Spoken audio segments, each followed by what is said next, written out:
horror, kaiju, Dragon Ball, and more. Steven's Toy Reviews.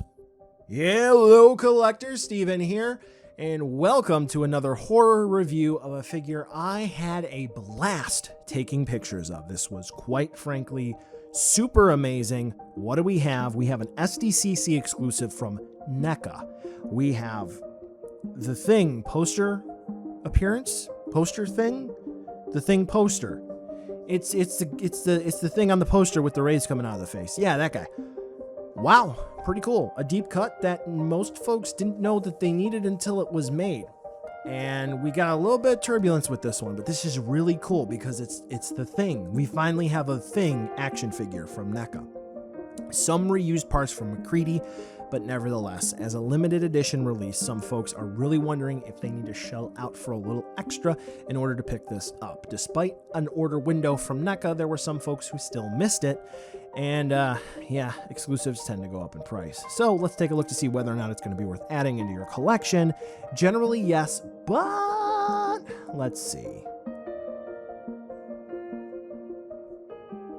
All right.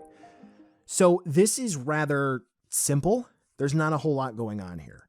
We do have uniquely sculpted head part, which is cool. The coat is new. The hood is new. Neat. Hands are new. Pants, hips down, all reused from McCready.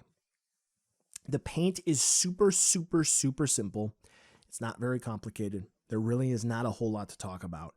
We do have basically black plastic that is going to have blue, heavily dry brushed, in a good way, onto pretty much all parts of the figure except for the torso, the front of it, and the portions of the arms, which would be covered up by the light burst effect part, faceplate. Other than that, there's going to be some snow on the boots that are going to be found on the lower portion of the leg, and that's about it. It's a simple looking figure, but it's going to be carried by the accessories, so I think we need to talk about articulation, then move on over to there so you get a good idea of things.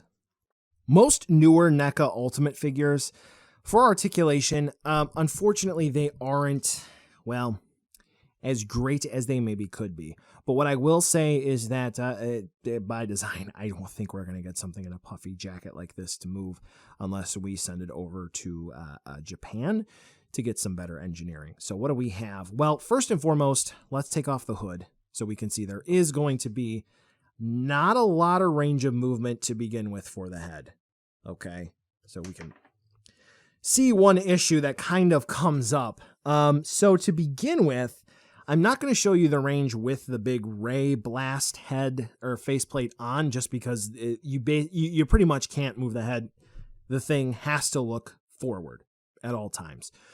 So for the range of movement, if you do happen to have it collide in with the coat, the faceplate will pretty much just fly off. It will fall off, no issue. And then we do have the switch that's back here, so this way we get the faceplate to light up. But we'll take a closer look at that in the accessory section. No biggie. But when we do have the hood on, we do basically have the same range of movement, not as well up or down though. But I mean, considering what it is, your mileage may vary. Swivels and hinges at the shoulders, but because of the coat, there is a bit of a V cut, so we're not going to be able to get the arms to go straight up, but we can get the Thing to T-pose, sort of mostly, to assert dominance. Interestingly, it seems like the range of movement is different for the arms. Single hinge elbows with swivels, so we can spin the arms around, and that's going to be the range of movement that is going to be for the elbows, which is good. A single hinge better than 90 degrees. You'll love to see it. Wrists, they're going to plug in on pegs and they're going to swivel around with a single hinge to allow the hand to go up and down just like that, or in and out, depending on how you have the hand posed. Yeah. All right, cool. So I'm not quite sure what's going on under the big coat, but we do at least have a ball joint to allow the Thing to spin and twist and turn, which is fairly good. Yeah, it's rather solid. Rock from side to side. NECA's newer ball jointed hip system, so we can kick forward and back about that far, and from side to side about that far. Thankfully, the big puffy coat does come down just over the hips, but not far enough to cause a real issue. And obviously we will have dedicated thigh swivels. Single hinge knees, again, about 90 degrees, which is cool. We do have a boot cut. Sweet. It's going to be a swivel, hinge forward and back, and ankle rocker hinges. Swivels from side to side. The lower, the legs, it's going to be McCready's. Cool. You can even see he's got the little thing in his pocket there. So yeah, articulation. I mean, I guess folks who were picking this up did not expect Spider-Man out of it. But nevertheless, you're not really going to get this guy to move too much because he's going to be more so of a static display piece. But I will say, when I set up my new display space after my move, this was the only figure that fell over. I wonder why. Accessories are rather simple. We do have the light ray bursting faceplate, and we have a non-light ray bursting faceplate, which is just going to be able to have the thing just on display. So in case you're worried about the burst part breaking, you don't have to worry about that, which is good. Swapping them is very easy. The peg hole size is different for the pegs and the holes, so you don't have to worry about flipping it upside down. This does light up, which is good. This is something they brought over from the Pennywise release. I think it was the Dancing Clown Pennywise or the Many Faces of Pennywise set as well. They made so many of those damn things. Anyway, this is a bit of an issue because when folks open this up, for some reason they forgot their childhood days and they didn't pull the plastic tab out. But yours truly did do that. I pulled the tab out. The screw system here was difficult, and it took me about a half an hour to screw the door back on. So you are going to need LR626 batteries. They are included, no issues. Now, the faceplates do have pearlescent paint to them, and there's not really a whole lot to talk about except for the bursting effect faceplate. I would be worried about it snapping if this guy should fall over. I will say, like I said just in the previous section, when I set up my first display in the new place when I moved, this one was the only, of course, figure that fell over. So he does have the tendency to fall. Just keep that in mind. Now, I do want to talk about the box. Similar to the Ultimate Ash vs. Evil Dead Ash, we do have a lenticular front. And it's kind of confusing because when this was released, a lot of people said, I already saw this at Walmart and Target. What's the deal? Well, this is actually going to share pretty much the same cover as a previously released McCready figure. Keep that in mind. You're not going to see this on the store shelves. And the box is really nice. It has sort of a satin finish with some embossment here and there, particularly for the text on the back and the borders for the pictures. But the big issue with this is, first and foremost, for a lot of folks, the lenticular, the lenticle, whatever that is, the 3D thing, you move it and the image changes. That is actually, for a lot of people, placed off center, including for mine. So when you open it, it actually wants to bend a little bit at the crease for the window. Not good. So it's hanging over the seam.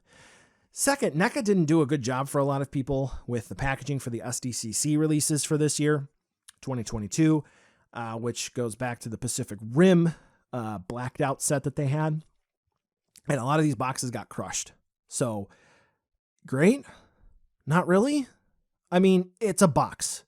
I get it. It's not that big of a deal. It's not the actual product. But when you make the box a point of sale, like you're promoting it, that's when it matters. Do better. But regardless, if you're looking for effect parts or stands, which I do recommend getting stands, you know I got videos to help you out. Size comparison time, average 6-inch, no, not 6-inch. We're going to be looking at a 7-inch or so scale figure here. He's going to blend in just fine with your other horror figures from NECA. So, not much else to say there. Buy now, skip, or wait for a deal. $50. Now, I just threw the box on the ground. Shows how much I care and how angry I am. Angry? Steven's angry? What? Yeah, kind of, sort of, not really. So the issue here is that $50 is going to be a lot for this piece, quite frankly. I'm going to be honest with you here, folks. I don't think this is a $50 figure. However, yes, I understand it's an exclusive and they have lighting effect, which is, it's not difficult in today's day and age. Lighting is cheap. You can do it. You can do a custom job.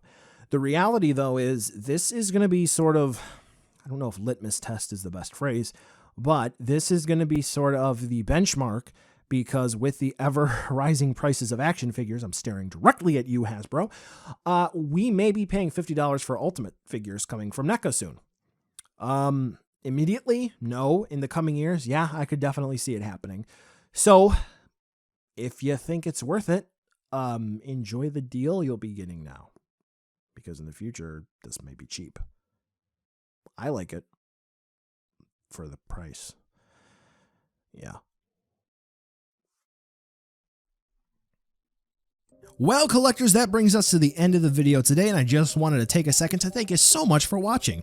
Now, you've heard a lot from me. I'd like to hear a little bit from you. Drop in the comments down below whether or not you liked it, you hated it, or maybe you were somewhere in between. I also want to take an extra second here for a nice, humongous thank you to all the patrons for SDR over the last month who have really helped the channel grow into what it can be today. So to all of you, 2 big thumbs up. Thank you very much. And now the end card should be popping up, which will give you a few clickable links, like maybe to subscribe or head on over to my Patreon, or some short URLs like to my social media or to my Teespring store. There's also a video I hand selected for you, so if you want to watch another STR video, I hand selected some good content for you to watch, so definitely check out that video. Thank you again so much for watching, and I'll catch ya in the next video.